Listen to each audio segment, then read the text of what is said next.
Welcome to Physics 2100 at Cal State LA. I'm your professor, Dr. Bijan Barenci.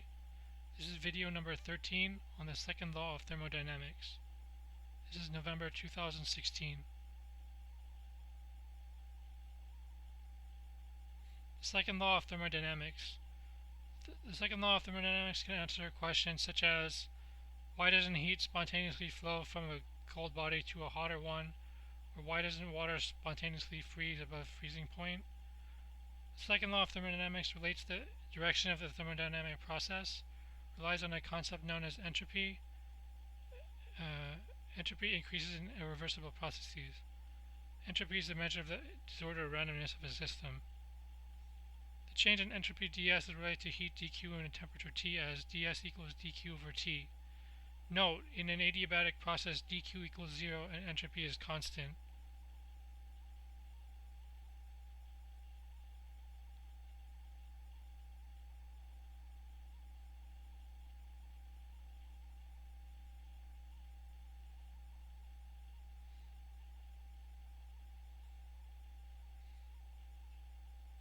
Heat engines. The efficiency of a heat engine is given by E equals to W over QH equals 1 minus QC over QH, where QC is the heat transferred to the low temperature reservoir and QH is the heat transferred to the high temperature from the high temperature reservoir.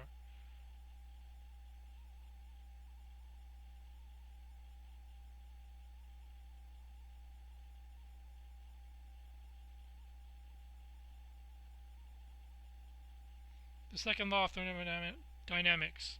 The second law of thermodynamics relates the change in entropy to the heat transferred. So ds equals to dq over T. In a process, integrate over dq over T to get delta S equals delta dq over T.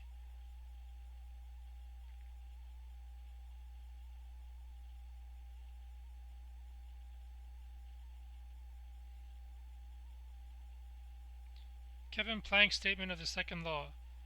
It is impossible for any system to undergo a process in which it absorbs heat from a heat reservoir at a single temperature and converts the heat completely into mechanical work, with the system ending in the same state in which it began.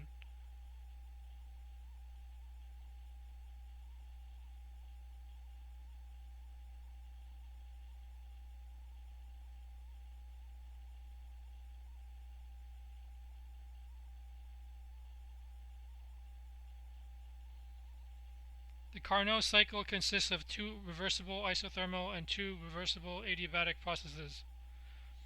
The isothermal expansion at temperature Th, which absorbs heat QH. There's an adiabatic expansion until the temperature drops to Tc. There's an isothermal compression at Tc, rejecting a heat Qc, and an adiabatic compression back to the initial state at temperature Th. We may look at a diagram of the Carnot cycle. We have an isothermal expansion, an adiabatic expansion, isothermal compression at Tc, and adiabatic compression. And this forms a cycle known as the Carnot cycle. And the Carnot efficiency is Th minus Tc over Th. If you want to express it as a percentage, you multiply by 100.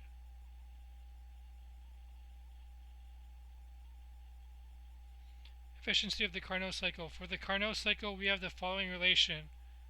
Qc over QH equals Tc over Th. Thus, the efficiency of the Carnot cycle becomes E equals Th minus Tc over Th.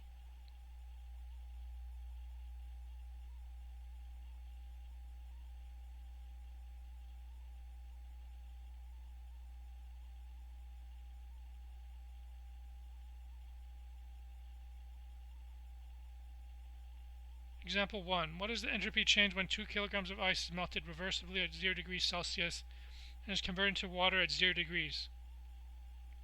Consider that the latent heat of fusion of water is LF equals 3.34 times 10 to the 5th joules per kilogram.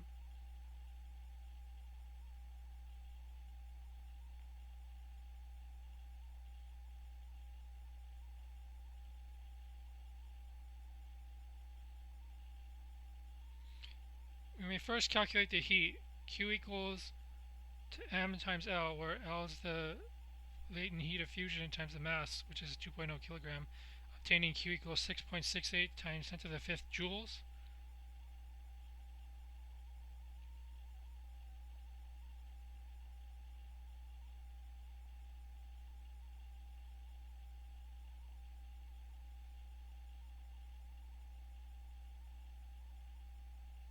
May finally calculate the entropy delta S equals S2 minus S1 equals to Q over T, which is 2.44 times 10 to the 3rd joules per kilogram.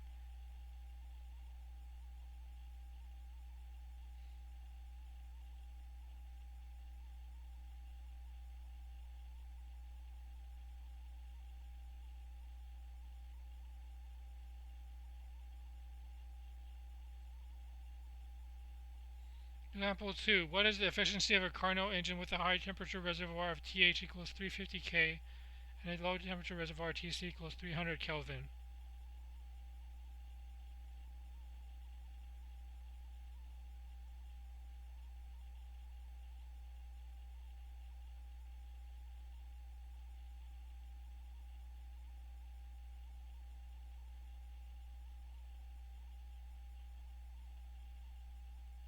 Obtain the efficiency simply from E equals TH minus TC over TH. You obtain E equals 350 minus 300 divided by 350 gives us E equals to 0.14.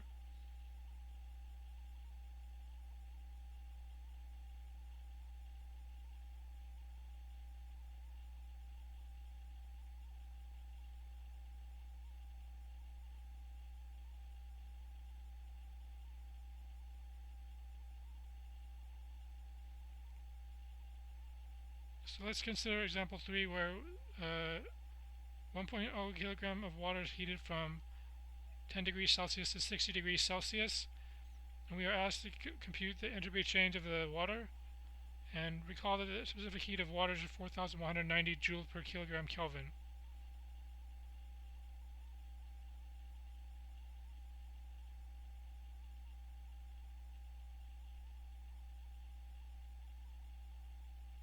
We proceed to calculate the entropy. Delta S equals integral of dq over t. dq equals mc dt, where c is the specific heat. Thus we have delta S equals integral of t1 to t2 mc dt over t.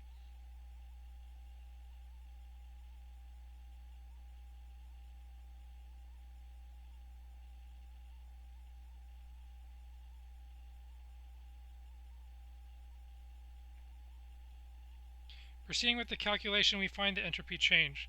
Delta S equals integral from 283 Kelvin to 333 Kelvin, 1.0 kilograms times 4190 joules per kilogram Kelvin gives us delta S equals 4190 joule per Kelvin times ln of 333 Kelvin over 283 Kelvin, gives us delta S of 680 joules per Kelvin.